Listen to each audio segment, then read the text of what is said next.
Simula na ng simbang gabi, kaya ang maraming Pinoy, inunahan ng gising ang pagsikat ng araw para dumalo sa misa sa iba't ibang simbahan sa Luzon, Visayas at Mindanao. Pati na ang mga nasa abroad gaya sa Dubai.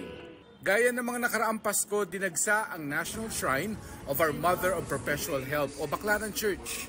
Hindi magkasya sa loob ang mga deboto, kaya puno pati ang church grounds. Ang Kapaskuhan, this is way more than all the commercial aspects of the celebration of Christmas. The very reason of Christmas celebration is Jesus Himself, the gift of God Himself through Jesus. May iba-ibang kwento ang mga nananalangin. Mayroong mga tila mabigat ang dinadala. The very first Christmas was not a joyful celebration. It was not a joyful journey. The Holy Family had their own share of struggles and difficulties nung paglalakbay patungo sa unang Pasko. At yun ay maaari nating paghugutan ng lakas, inspirasyon that in the midst of our personal struggles as well. At may mga nagpasalamat sa mga biyaya at munting himala ng buhay. Kompleto kaming pamilya at maligtas at masagana ngayong darating na Pasko. Magkakasama ng pulo yung pamilya namin. Nagka-bati-bati na po. Bakit magkakaaway dati? Last year po kasi nagka-problema. Si Nanay Nida, hindi raw natitinag ang debosyon sa kabila ng maraming pagsubok ng buhay. Una na nasunugan kami. Namatayan ako ng anak, ang hirap. Siya mga anak ko, sabi ng mga anak sa akin, Nanay, paano naman kaming 8 pa? Kung ikaw ay mawawala na ng sa amin. Sa kanya lang ako kumapit.